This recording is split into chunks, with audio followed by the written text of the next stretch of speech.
Okay, people are still joining, but I think we'll make a start as it's just coming to 2:05. So welcome everybody. I'm Jill. I'm the Director of Communities here at Lloyds Bank Foundation, and I'm your host for today. It's great to have you join us. We are 3 years into this working with people in communities, and we're here to share and discuss with you all some of what we've learned. Before we get started, I've just got some housekeeping to go through. The session is being recorded and it will be uploaded onto our YouTube channel afterwards so that people who couldn't come today can watch it later. We also have joining us today Nick and Hayley, who are our British Sign Language interpreters, and you will see them on screen through the panel discussion and in the presentations as well. We are looking forward to hearing from you. We are learning. And so this is about what you're telling us too, and we're committed to doing that in a really safe way. So we just ask you, there's as many different viewpoints, aren't there, as there are people attending. So just be respectful and engage with others with kindness. And we're going to have a Q&A as part of our panel discussion. If you want to ask a question, you can use the Q&A function, which is down on the lower right-hand side of your screen. And we hope to answer lots of your questions, but we're also doing breakout rooms. So if you don't get your question answered in the panel session, I'm sure you can pick it up in your breakout room when we get there. Okay, so I'm just going to kick off by taking you through a little bit of our story, a little bit about our work and why we're doing what we're doing. Okay, so I have to do a Chris Whitty now. Next slide, please. So why are we doing this? And we're going to start with why. Why are we doing this? Next slide, please. So I think everybody would agree that we are facing multiple crises. We were facing crises before COVID. We'd had many years of austerity. We'd had Brexit and then the impact on the fallout of Brexit. Then came COVID, the national lockdowns, the difficulties that put us all into. And since then, we've obviously had the escalating cost of living. We've had social security reform, which has not gone well for many people, and world events, which are still going on. And all of these things have kind of come together. Next slide, please. At the same time, we know that demand for services is going up in our communities, and the issues that people face are getting more complex. There is less money in the public sector, and we know that we've had some local authorities that have already declared bankruptcy. And we also have our research that shows that essential services for people who have needs are actually best provided at community level. They have both a connection with people and also can prevent escalation into higher end services. But those community-led organisations are often hand to mouth, often lacking a good income diversification strategy, maybe because they haven't got time to do one. But we also know that commissioning can often favour larger organisations, sometimes because it's easier. It's easier for commissioners to engage with one large body rather than lots of small ones. So for lots of reasons, the services that are out there delivering are facing increased pressure. Next slide. Next slide, please. So this kind of diagram shows you that what we were trying to do was develop some thinking and some work that's in that little yellow bit in the middle, so that people get the support they need when they need it in a way that works best for them against that context of increasing demand and complexity and reducing budgets. Next slide, please. Now, the obvious thing for a funder to do is to fund some stuff. But actually, when you look at this slide, and when you're as old as I am, and you can remember the community development projects of the 70s, these are just some of the funding programmes from government, never mind from many of the trusts and foundations, that have seen money flow into communities. But they all, despite some of them being really big, are short-term, short-lived impact, usually, delivered in quite siloed ways. It's money for this, or it's money for this. And actually, in and of themselves are quite small scale. So despite all this money flowing in, we haven't seen it ever create the step change that we might want to see for communities. Next slide, please. So we felt that we needed to try something different, and we are trying to work out if there is a new way to design, to deliver, and to resource services for people facing complex challenges in their lives. Next slide, please. So that's why we're doing this, but why are we in Lloyds Bank Foundation doing this work? Next slide, please. This is our vision and our mission in our current strategy. And we're wanting to really partner with small and local charities and organisations, the people in them and the communities they serve, to work towards a more just and compassionate society for everybody, where people who do face those difficulties get the opportunity to thrive. Next slide, please. So why small and what is small? So in the context of most of our work, small is under $1 million, under 500,000. For our grant programmes, we primarily fund smaller organisations under £500,000. And the reason that we do that is that because we commissioned some research that clearly showed that small organisations based in their communities provide this very distinctive offer, that they have a very distinctive approach, and they are positioned uniquely. So what they do provides a very safe space. They promote inclusion. They deal with people as they find them. They're person-centred. They don't have complex referral pathways. They usually don't have waiting lists. People can turn up at the door and they will get responded to, often turning up at their door long before they turn up at the door of statutory services. So they create local networks between themselves and for local people. And a lot of their work is very relational. They're the kind of glue that holds communities together often. And that means, next slide, please, that they bring more than the sum of their parts. Next slide. Thanks. So they have an economic value. They provide preventative services, obviously, as I've already mentioned. They also bring value to the economy. Many people that work in local charities and organisations spend that money locally that they earn. They're based in their communities. They meet these basic and often unmet needs, and they have both soft and hard outcomes, which can change people's lives, but in a way that supports them on their own personal journey. And so they add value. We know that people are volunteering in small community-based organisations, and the return on that volunteering investment is often much greater at community level than it is in some of the bigger organisations. So that is the why we're doing this, because we have that belief in small and local. Next slide, please. So why are we doing this, and what is this?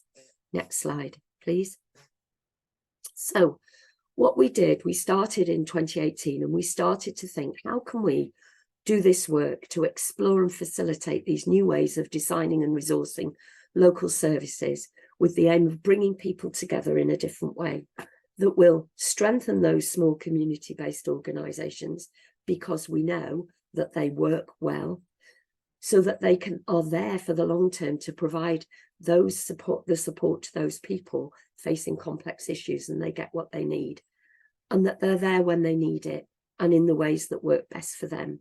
So we wanted to move away from those 4 S's of short-lived, short-term, small-scale, siloed, to a different set of 4 S's. Next slide, please.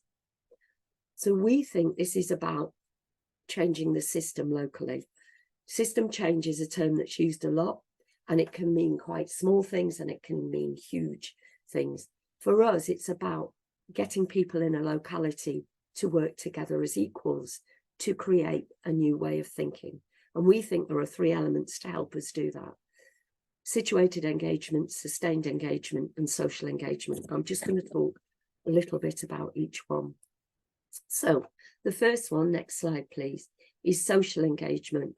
So when we started this work, what we were saying to our communities was, we want to build a relationship with you and your partners.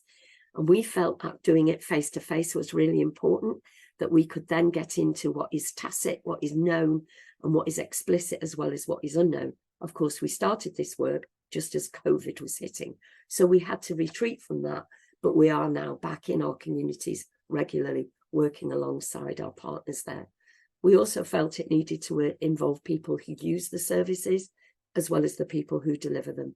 So it's very based on relationship building, and we're going to hear a little bit more about that in a minute. The next one, next slide, please, is situated engagement. So we really wanted to get to know our 6 communities and their reality. They're all different. They're across England and Wales. And sometimes what we needed to really get underneath was we weren't coming up with the answer.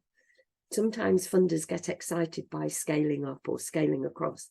We felt that you can't really take something that works in Bradford and dump it in Bangor in North Wales or Basingstoke and expect it to work, because everything is deeply contextual. But what we do think we might be able to do is take out what we call the ingredients to make those contextual changes happen. And I think that's some of our learning. And we recognise that the context may change. I could say COVID again, but actually things happen in localities. You get a change of political leadership. You get a new infrastructure fund setting up. All of things can change the nature of how we relate to people. And so we wanted to really get under that and get to know our partners. And finally, next slide, please. We also wanted to be there for the long term. When we first took this to trustees in 2019, we said this is going to take us 10 years. Now we get some challenge on that, saying go faster, you could do more, and that might be true. And we may see an acceleration as we move into the next few years.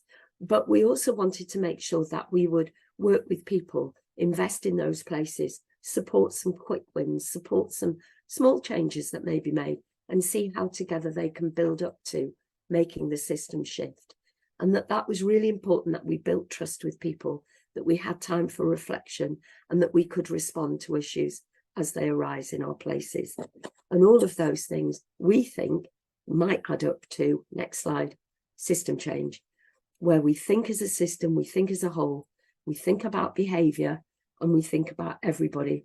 Because quite often in working in communities, as all of the team have done or do, we always think it's somebody else's job to be different. If only they would, if only they did, if only, it was somebody else. This is about everybody coming together and thinking about how we behave. And so the next slide is just a quote from someone some of you may know. He's the chief executive of Kelly Chase. And he says, a system isn't the actions of any one bit. It's how they all behave and how they behave together.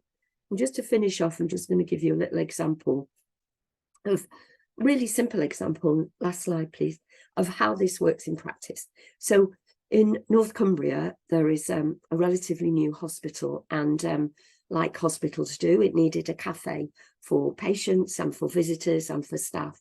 So they put out a tender, and they took a bit of a risk, and they challenged their own procurement a little bit, and they awarded the contract to a community interest company that works with people with learning disabilities and trains them in catering.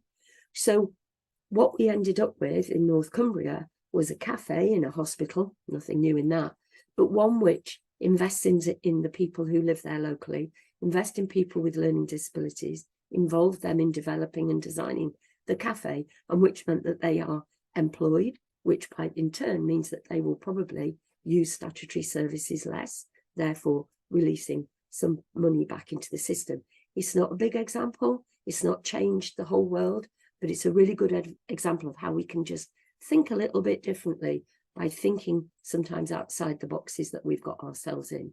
So that is kind of where we've got to with our work, and we're going to hear shortly from our panelists. So next slide, please.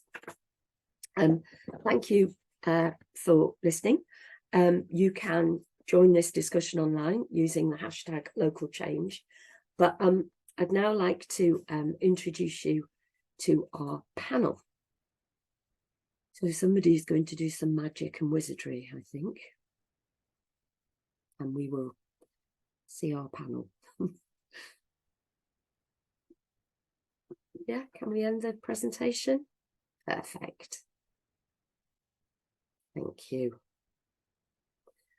Okay, so we're now going to talk to 4 people who are going to talk through some of what we've learned through this work, and who each bring their own perspective. So we've got Dan Hastings, who's our local implementation lead in Great Yarmouth.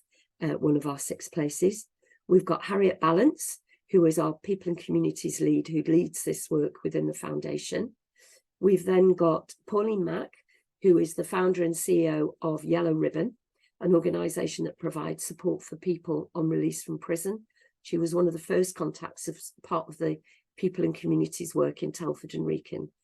And we've got Helen Highley, who's the director of Brightpurpose, who have been our learning partner in those first 3 years and have been walking alongside the team and helping us to learn and adapt as we've gone, giving us the learning back so we can change how we practice. So I'm going to ask each of them in turn just to spend about 5 minutes talking about the work. And I'm going to turn first to Dan's reflections on relational change. Dan? Lovely, thank you, Jill. And good afternoon, everybody. I'm really pleased to be able to be here today to be able to share with you my experiences, my knowledge, and my understanding of relational change in the context of systems change. So just for clarity, when we talk about relational change, what I'm referring to there is the dynamics of relationships within a system. So we know that systems change work often involves addressing complex challenges that stem from interconnected and interdependent elements within a system. And these elements include individuals, organizations, and institutions of all sizes. And it's definitely worth saying that it isn't easy work. So for myself, as Jill said, as a local implementation lead working in Great Yarmouth, our system here has been focused on addressing homelessness. And a huge part of my role has been in nurturing the relational change required to bring about a system-wide response. So we recognise that the effectiveness of a system is absolutely influenced by the quality and the nature of the relationships that it holds. And this type of change often involves shifting the way that people and organisations interact with one another. And it's a starting point behind our work across all of our places in terms of relational change, that we've been focused on creating the right conditions to stimulate change. So 3 years ago in Great Yarmouth, people working in homelessness services reported to me that they felt that we had strong operational relationships, but we perhaps lacked a system-wide strategic direction. So we've worked really hard, and we continue to work hard to change that, because we know that to deliver the change that we want to see, we need everybody to be involved and pull in the same direction. A real enabler, if you like, behind that change has been to create the conditions to develop trust, as Jill mentioned, and create a shared vision that's really built upon values. But it's more than just providing the space or the conditions, and that's really just the start. Relationships need to be characterized by trust, by openness, and the ability to be able to disagree productively before the hard work of changing the system or sharing the power can even begin. This work, as I said, isn't easy. It can't be rushed. And we've spent time in all of our places working with our communities, collectively exploring those values and behaviours that our communities felt would encourage greater collaboration and build stronger relationships. Again, as an example, in Great Yarmouth, we listed trust, honesty, dignity and respect, equitable participation, alongside recognising that we're stronger together. We have a shared vision as our kind of key values, and we've spent time exploring and defining each of these areas together.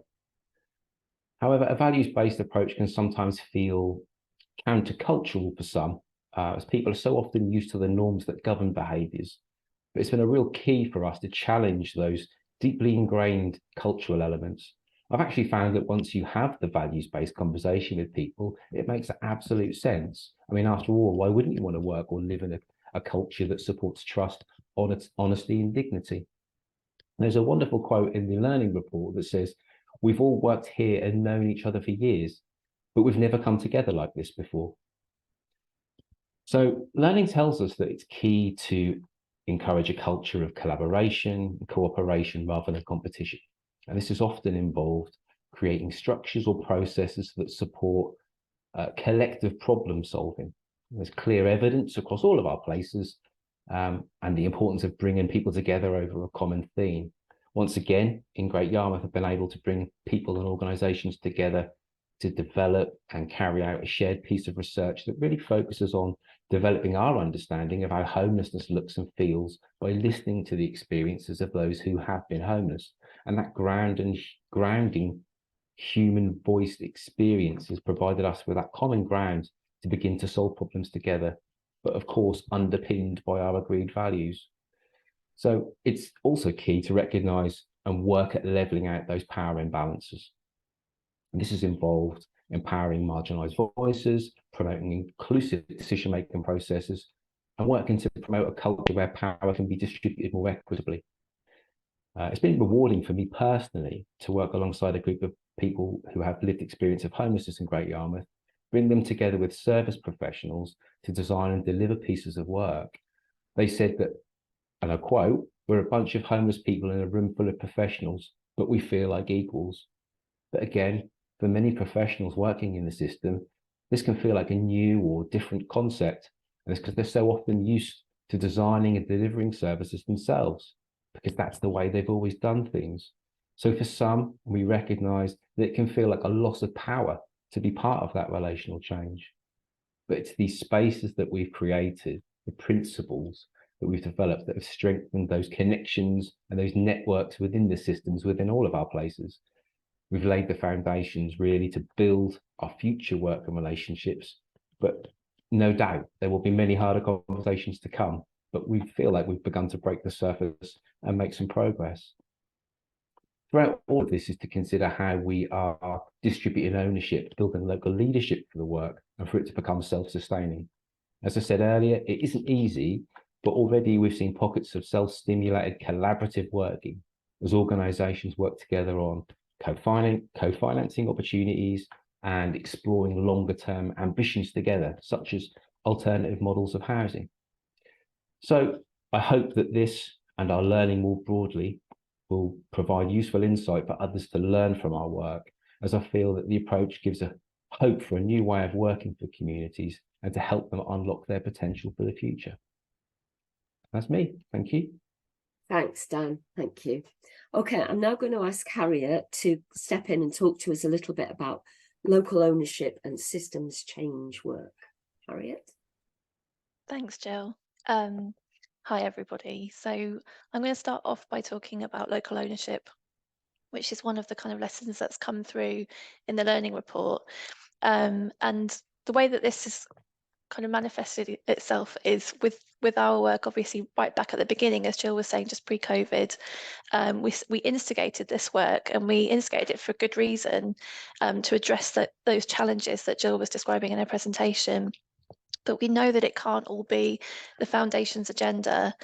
And actually, this is about us doing differently too. So it's really important that it is locally owned and locally led. And so very much about the places taking the lead and the places setting the focuses. And we've worked with them on identifying what their vision and focus would be locally, so that it fits the local priorities and their local context. But this way of working is quite countercultural from a funder. It can be quite confusing and difficult to accept and trust, and people talk to us quite a lot about how organisations tend to parachute into local areas, organisations that are working nationally, for example. And I think we really wanted to work in a different way, where we worked, as Jill was saying, in a long-term way alongside the places, and support that kind of strengths-based and local focus. So that's been it's been an interesting thing to witness and to work with, because certainly at times I think people have felt like, well, can you just tell us what it is that you want us to do? But of course, what we're looking for and keen to support is that is locally owned and locally led.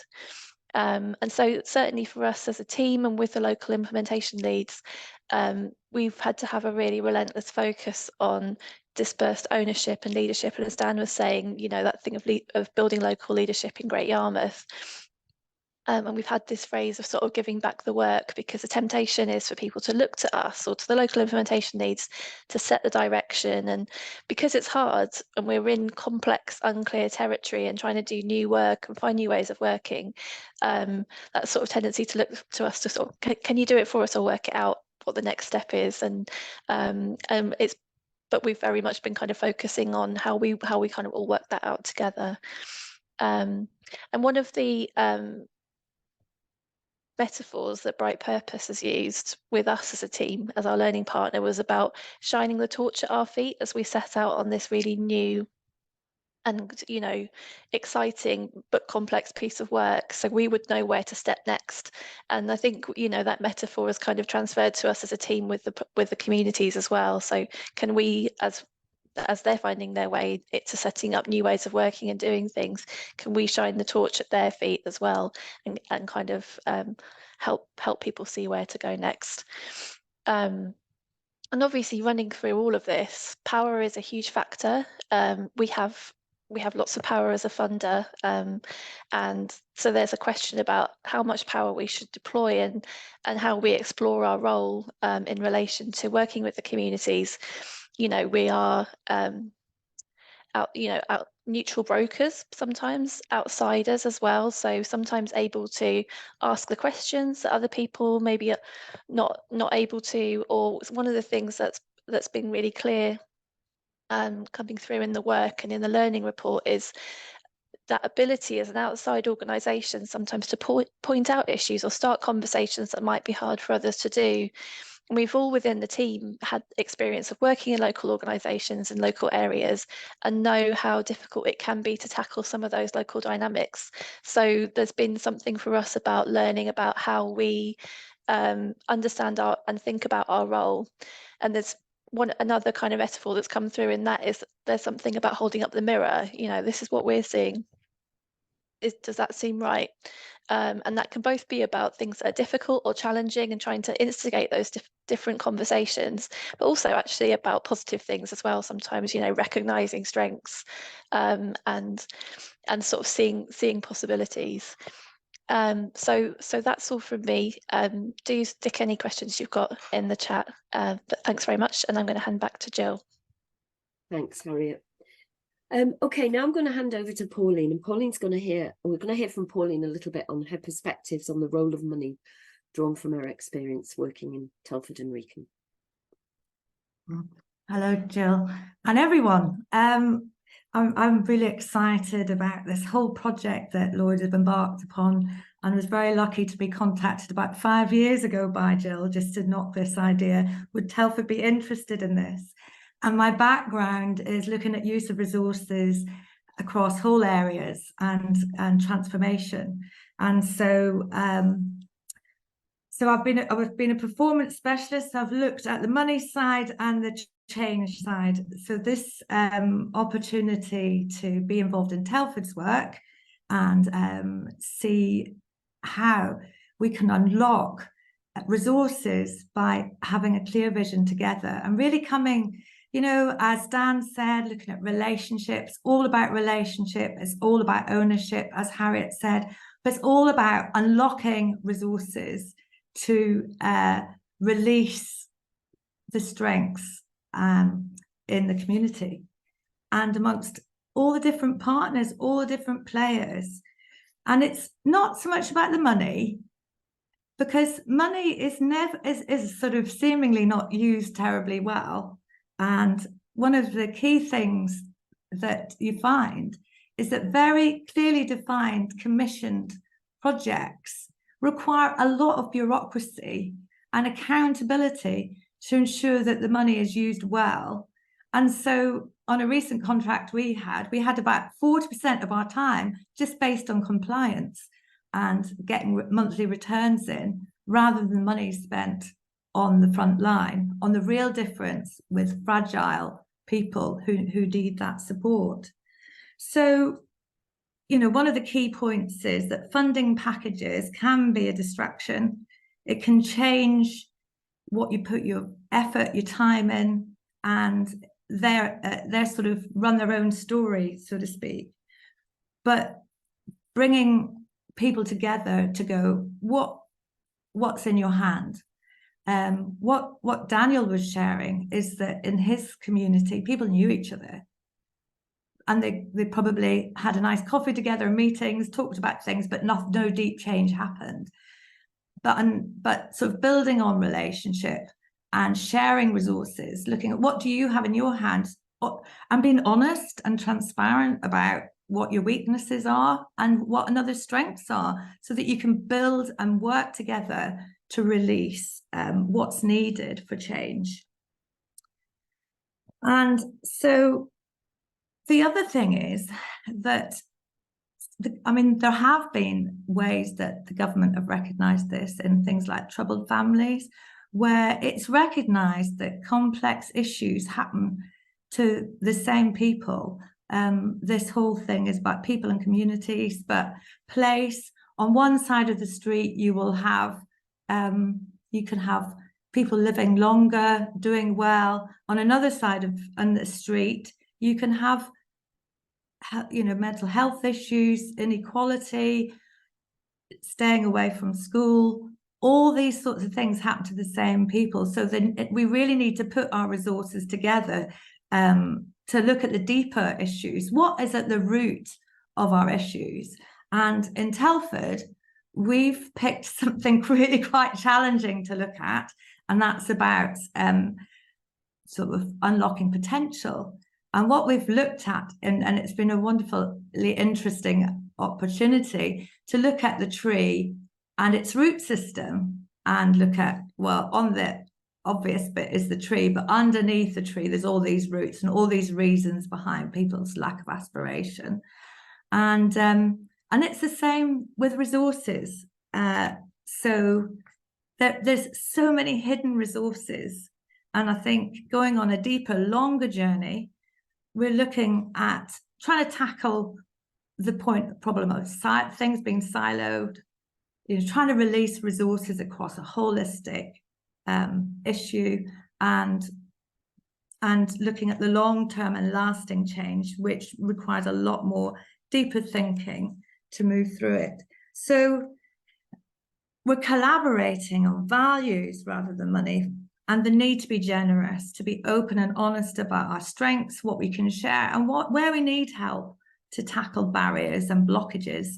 And also in the discussion about power that Daniel had, that's another big thing for small charities.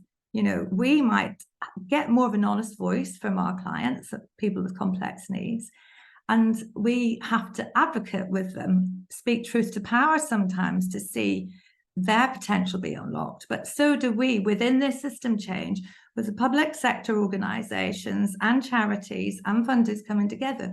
We can speak truth to power and businesses to see how smaller voices can be heard. And those smaller voices may well be those of us leading small charities.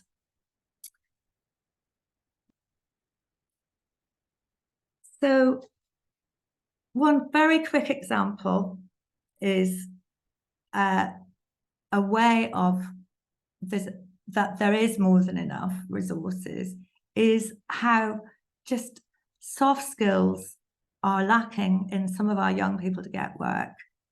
But in older people, they have got soft skills.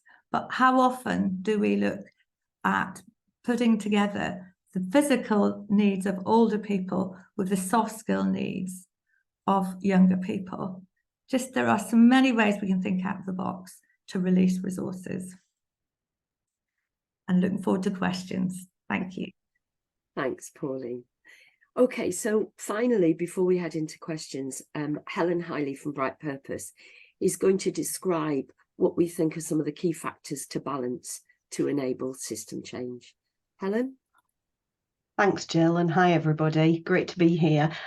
Just before I get into balancing those factors, which have already come up quite a lot, which is great for me, thank you. I'd just like to talk a little bit about the way that this work is different in terms of actually moving it forward and the solutions that we might come up with. So everybody's already talked about how different this work is. And that means we need different approaches, different solutions. But that's not necessarily easy, because we all work in organisations where we're accustomed to thinking in terms of what we call technical solutions, services, projects and programmes. You know, the kind of thing with well-defined processes, Gantt charts, fixed budgets. It's our comfort zone. It's how our organisations work. It's my comfort zone too, because I've grown up in this culture too. We automatically default to looking for a technical fix. And why wouldn't we? Because we want to make an impact as quickly as possible. We're meeting people who really need support, and we want to get that support to them quickly. Technical solutions, in our experience, are pretty easy to design and relatively easy to deliver. And Jill pointed out quite a lot of them in her slides in terms of funding programmes. But in reality, they don't result in lasting change. We know that. And if they did, we wouldn't need to be doing this work in the first place.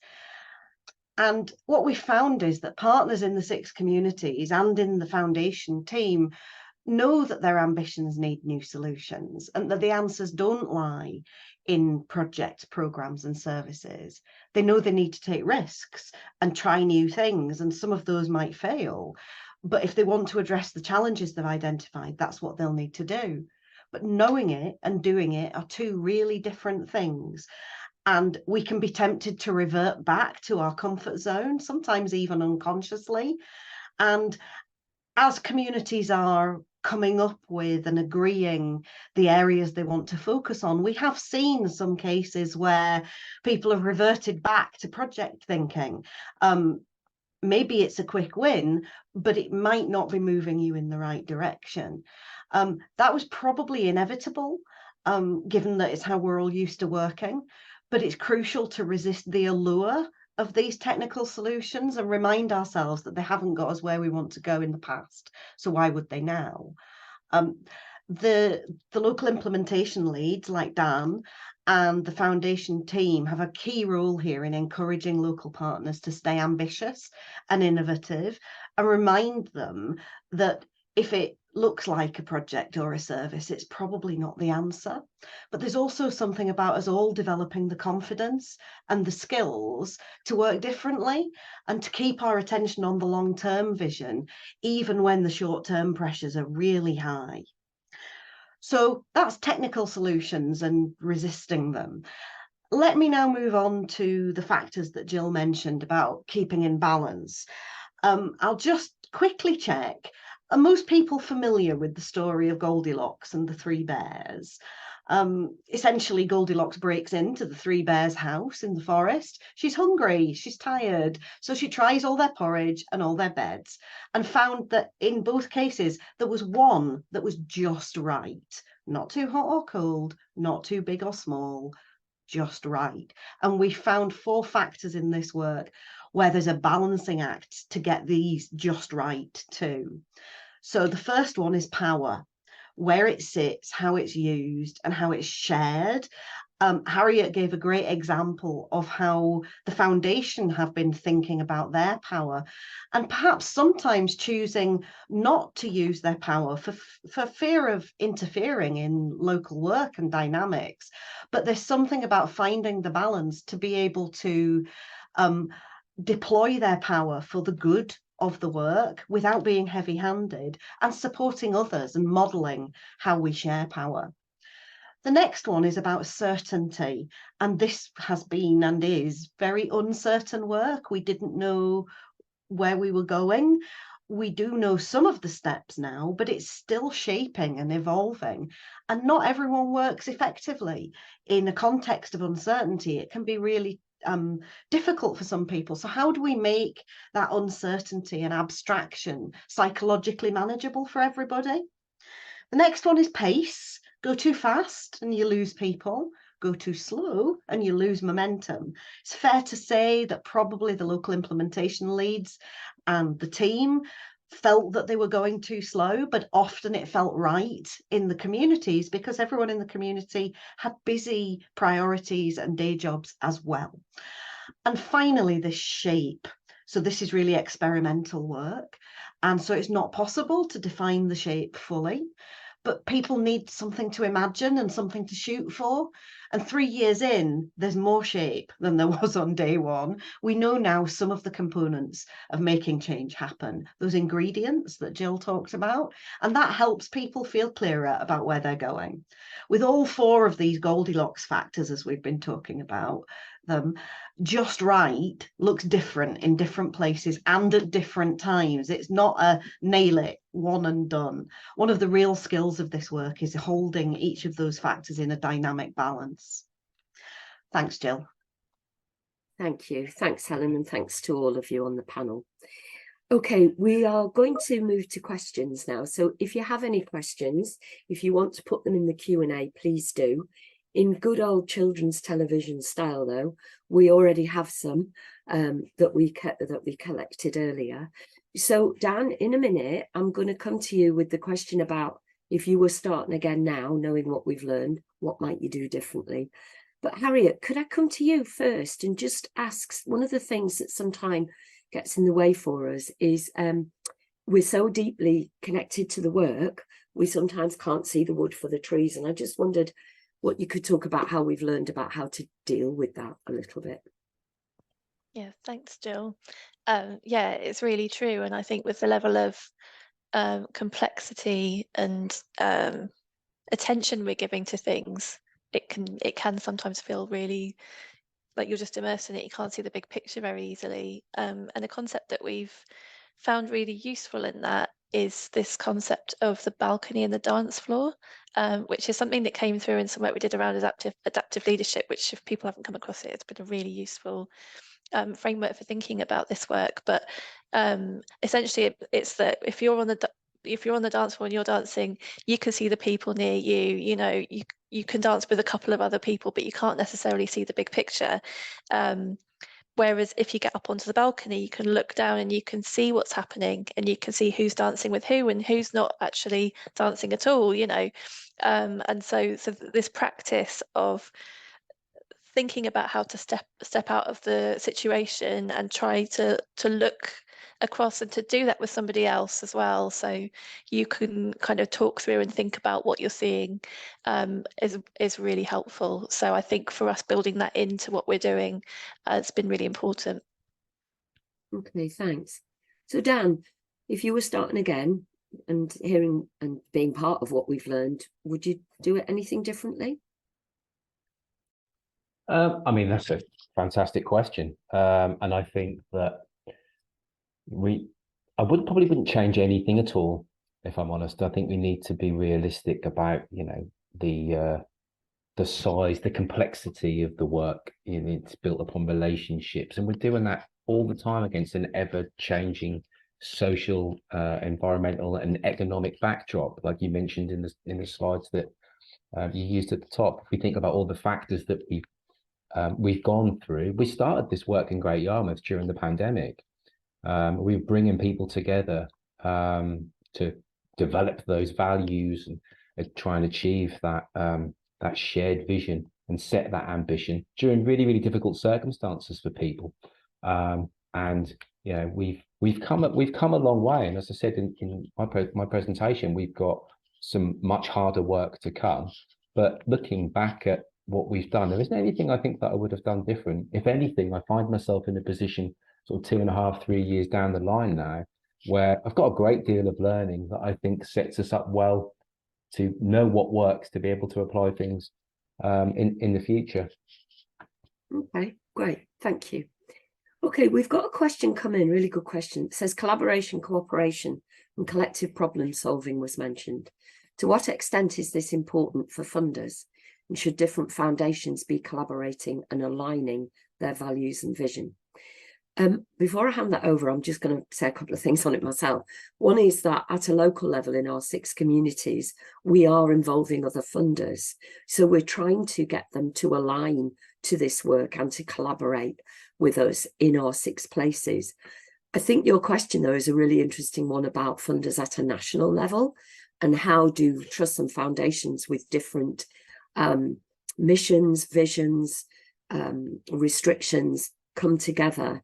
And I think sometimes that's about finding common ground. But I think that's quite a big ask.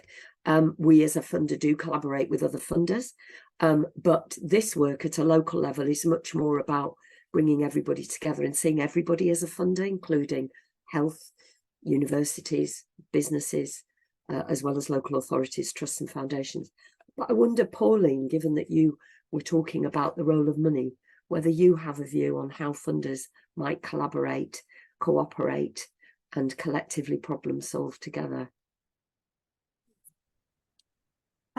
I think potentially the same way that you've taken one issue in each area, is there one burning issue that could be considered that to tackle, to see if there is shared objectives, shared values, to unlock some of the real barriers in the system, and whether, you know, I think money speaks, doesn't it? But it kind of been able to not only collaborate and vision together, but demonstrate the difference, the impact. I think we've always, when we're looking at resources, we need to demonstrate lasting impact, and where good, and so evidence, good evidence that demonstrates change.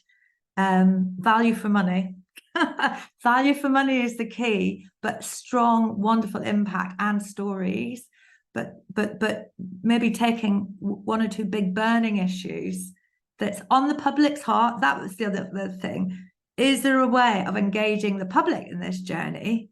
Because that's, you know, people's hearts and minds, and taking people on the journey to actually get system change in the nation on some key issues, because people are very set in their ways and their thinking that people can't change. And big policy decisions, masses of money goes certain directions just because of what the papers write.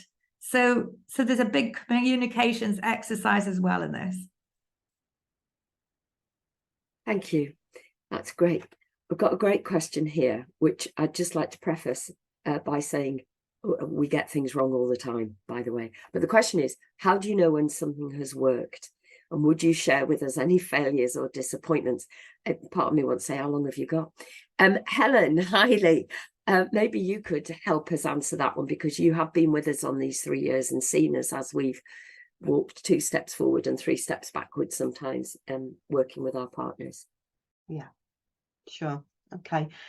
I think we're still finding out what's worked, because things sometimes look like they're going awry, and we do some recalibrating and keep going, and things start to turn around.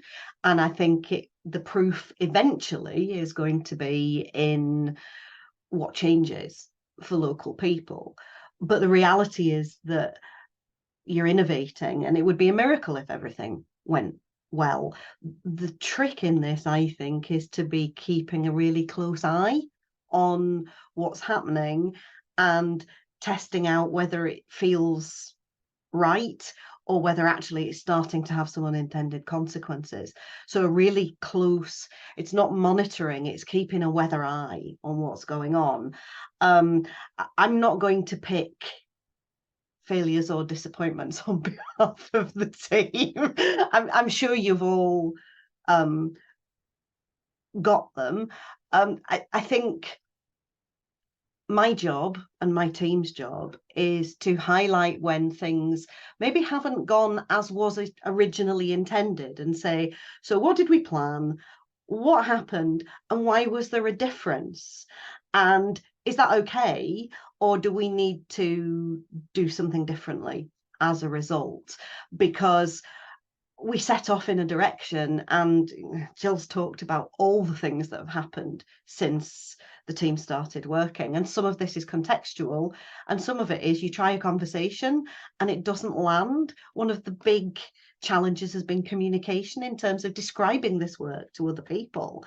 And I still don't know if we've all got it right. I practice over the dinner table with my family, who still look at me a bit blank. But trying to explain this work in ways that resonate for different people is an ongoing challenge. And I think if we nail that as a group, then that's massive learning for others. Okay, thanks. A very easy one to answer, Harriet, is we've heard from Dan that their focus is homelessness, and we've heard from Pauline that the focus in Telford and Wrekin is unlocking potential. Somebody's asked us what the foci are in the other 4 areas. So I wonder if you just want to quickly share those before we go on to the next question. Yeah, sure. So yes, homelessness in Great Yarmouth, and then in Merthyr Tydfil, it's children, young people's mental health. In Telford and Wrekin, as Pauline was saying, it's aspiration and unlocking potential. And then in Bolsover, it's also aspiration. So we've got 2 places with sort of quite similar focus. And then in Halton, actually, you know, we've just been talking about trying things and not necessarily going in the direction that you thought, or, you know, sometimes needing to reset a little bit. They did choose food inequality in the midst of COVID when we were getting this work underway. But I think that we're now looking at a reset of the focus there. And then in Redcar Cleveland, the work started a lot later, but we've just arrived at a focus around community power and sort of starting to delve into what that might look like in terms of, you know, like a sharp focus on a specific thing within that. So that's where we are with the 6 places at the moment. Okay, thanks. Okay, Dan, question I think that I'm going to come to you on, because it's very specifically about work with homeless young people. So the question says, our team works with homeless young people. We understand what young people go through, their complex needs, and always a safe space for them. We need other statutory services to understand complex issues. And, oh, sorry, just my page slipped. Hang on a minute. We need other statutory services to understand complex issues and communicate with each other to support.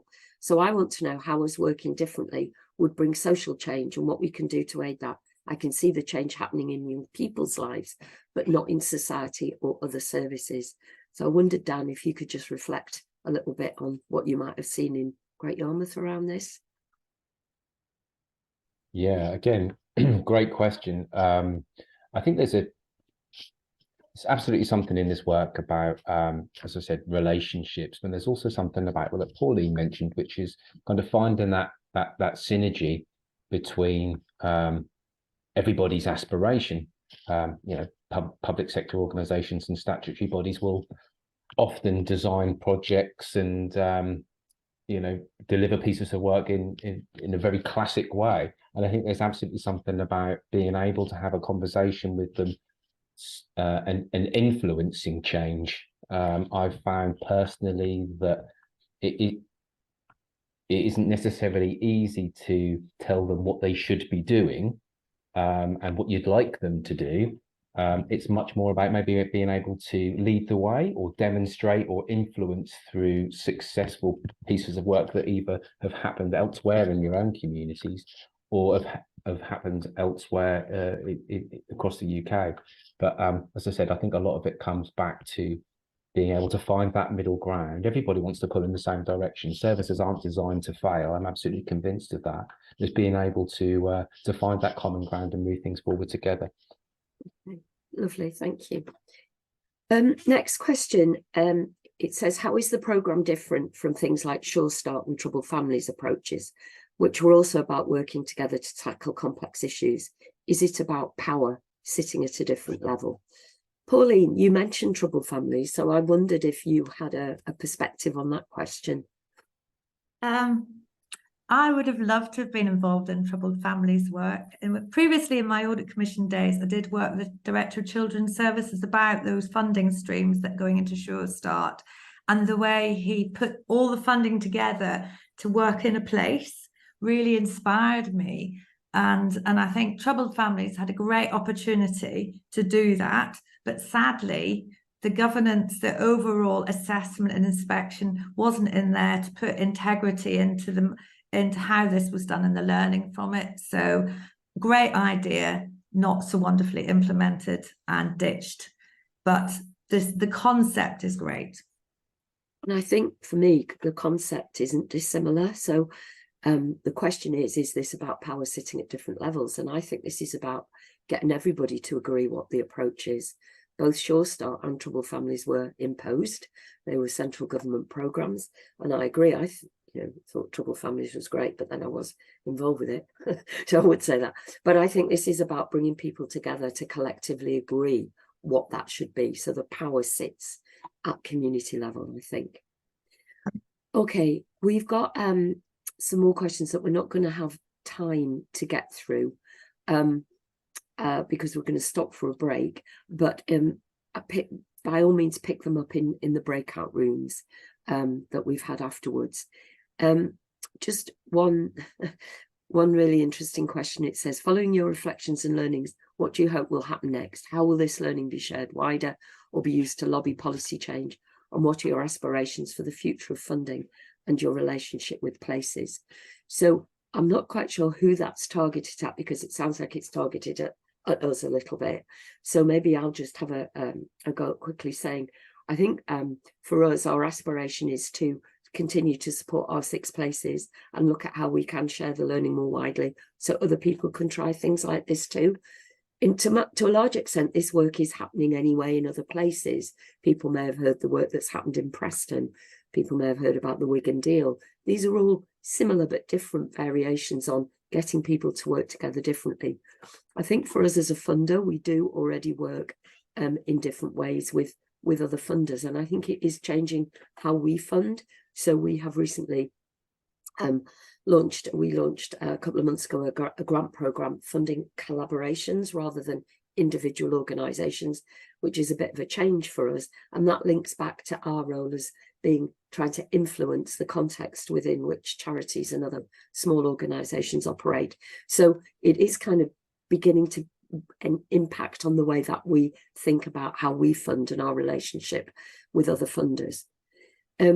So I'm sorry we didn't get through the rest of the questions, but like I say, please do bring them up in the breakout groups. It's 3 o'clock and we're going to have a 10-minute break. So if you come back for 3:10, and then we'll move into breakout rooms and I'll tell you how that will happen and we'll hear your reflections on the learning so far. So go and have a stamp and shuffle, make a cup of tea, whatever, and we'll see you in 10 minutes. Thank you.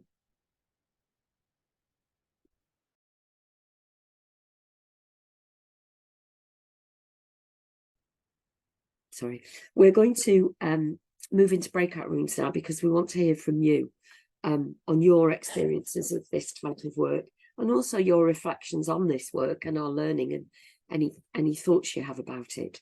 So the power is in your hands to choose one of 2 topics to discuss. And these are, number 1, impact. So what do we mean by impact in this work? What would it look like? And how can we show impact and demonstrate impact? The second one is behaviours. So we've heard about people having to work differently. And so we're interested in your perspectives on what behaviours you think need to change. And this does relate to a question actually that we didn't get round to. What behaviours need to change in order to make change like this possible? So in a minute, we'll open up the rooms and a pop-up will appear within Zoom asking you to select a room labelled by topic. So select the one that you're most interested in or keen to discuss, and then you'll move into that room. There will be note takers and facilitators who have come from the Lloyds Bank Foundation team. And then when we come back, we're going to try and capture from those discussions the main themes. And so as you come back, we're hoping that we'll be able to show you through a Mentimeter some of the key themes that emerged. And then we will be following up the session with a blog summarising the discussions. So by the power invested in me, I think somebody's going to press a button and you'll all magically disappear into breakout rooms.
everybody, and thank you for joining the breakout. And I hope that's felt like a positive use of half an hour of time, just kind of discussing and sharing.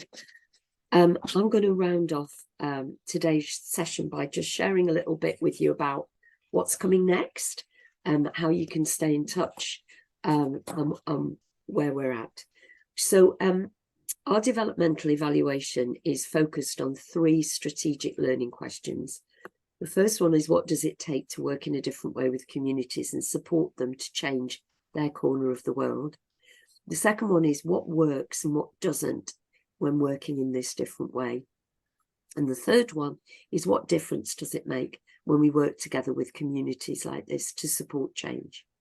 Up until now, our learning has concentrated on the first 2 questions. So we've been forming the work, building relationships, working out with people what skills and development needs we all have to work together in this different way. And hopefully today you've gained a bit of insight into what we've learned so far. But moving into next year, into 2023, the focus will shift. And as Helen Highley reminds us, the rubber is going to hit the road and activity gets underway in the places, and we start to look at the impact that that has. So I'm just going to talk you through some of what those things are, and they're grouped under themes. So the first theme is about engaging stakeholders. All 6 places have gone at a different speed, and for some places there's a need to bring more stakeholders into the work, particularly those strategic stakeholders who often control the money and control the flow of resources. So in Merthyr Tydfil and Great Yarmouth, Bolsover and Telford and Wrekin, there's a focus on developing local ownership and local leadership, and in Telford and Wrekin and Merthyr also that work to build engagement with local people.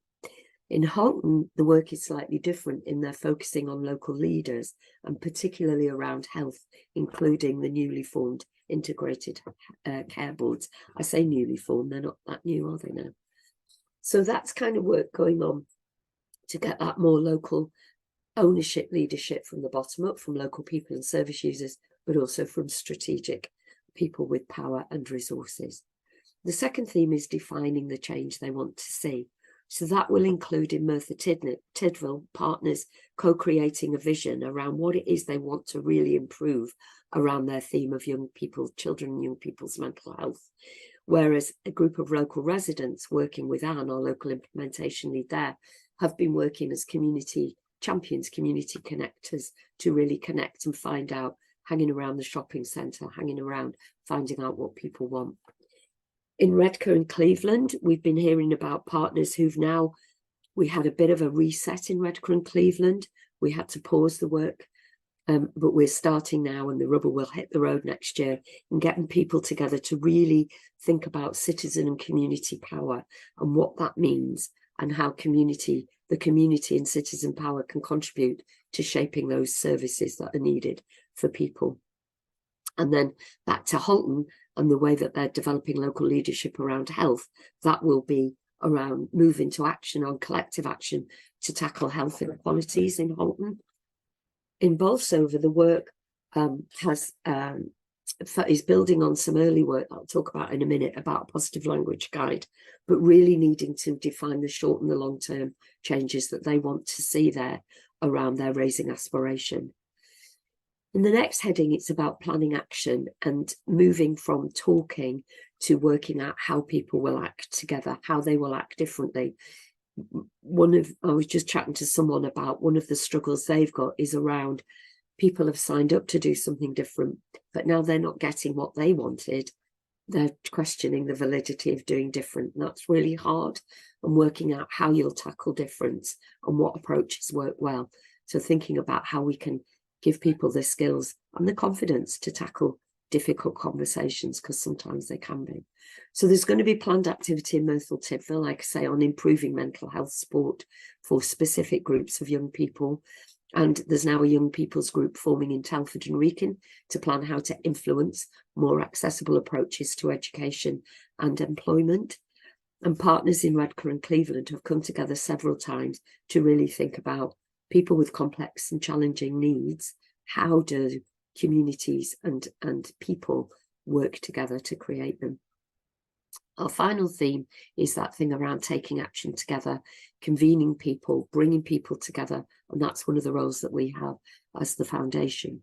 So in Telford and Wrekin, I think I mentioned young people thinking about accessible approaches to employment and education, but actually that needs employers who are coming together, committed to reimagining recruitment and how they get people into jobs.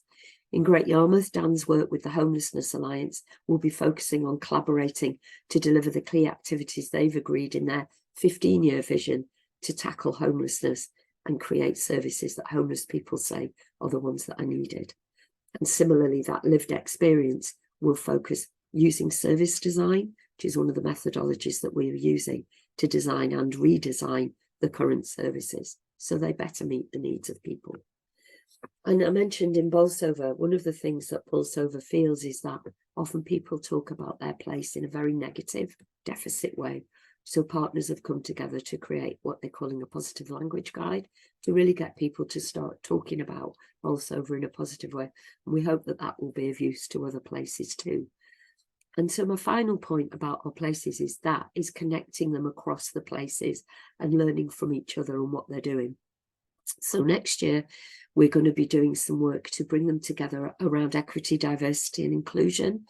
Yes, we're working with lived experience. Yes, we're working with residents. How do we really make sure that equity, diversity and inclusion is threaded through everything that we're doing in place? And also that we ensure all the voices that should be in the room are truly able to be there. The second thing we're going to do is we have worked over, feels like the whole of my life, but I think it's only been about 3 years, but we worked with a number of small organisations to develop what we call the Organisational Resilience Programme. So I mentioned early on that we know small community-based organisations are often so busy delivering services, they haven't got the time to think back and think, oh, that grant's coming to an end. How could I diversify my income? How could I become more resilient?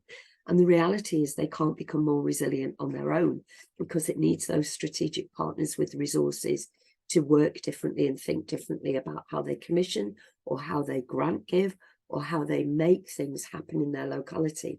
We heard on in the little group that I was in about one commissioner has moved from 1 year funding to 3 years funding. That's progress, and it's how we use all the resources in a place to come together to do that. So the Organisational Resilience Programme is being rolled out initially to 2 of our places, but will involve a group of stakeholders, not just small organisations, because they can't do it by themselves. And we'll be evaluating that programme, and then if it seems like it's having impact, we'll be able to offer it to others. But if you're interested in it, it is actually already available on our website for any organisation or system partners to use now. So by all means, have a look at that. In October, just gone, for the first time in this work, we brought all our 6 places together. They'd never met before, they'd never come together. There was a real energy and a connection around learning and keeping connected and being able to share the assets and resources that they're building, like the positive language guide, like system mapping, like service design, and sharing their experiences. So working with our colleague Poppy, who's our learning networks manager, she's going to help us to keep the 6 places connected. And then as we do more community-based work, our local collaborations grant programme and a funder collaborative we're involved in called Local Motion, we want to see how we connect all of this work and bring together all the learning so that we get better at it. Our places that we're working with benefit from that, and then other people can benefit from it too. So we hope to continue to do that. So that kind of brings us towards the end of our time together. If you want to keep in touch and keep up to date with this work, then get in touch with Harriet, who you heard on the panel, and we'll be able to link you in, and we'll send you Harriet's email after this, and she'll be able to send it out to the relevant place or the relevant team member that can help answer your queries or keep you connected. So it really just remains for me to thank everybody for joining us today. We're delighted so many people really wanted to hear about this, and quite humbled that people wanted to hear about this, and the breakout will be really valuable for us in hearing your thoughts.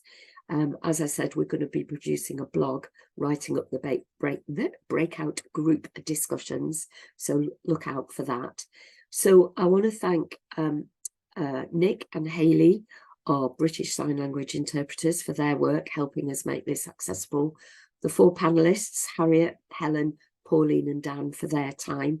And also all of the team at Lloyds Bank Foundation who enable people like me to rock up and just talk without having to think of what buttons to press. So thanks to them. And finally, we will share the recording and we'll also share the presentation. And in a minute, I am told, reliably, there will be a survey will pop up on Zoom, and we'd really, really be grateful for your feedback, good or bad, because that really helps us, informs us on how to do future events like this and what people find helpful. So we'd be really grateful if you take a couple of minutes just to complete that. Other than that, just like to thank everybody for joining in, and enjoy the rest of your day and your week and the weekend when it comes. And thank you very much.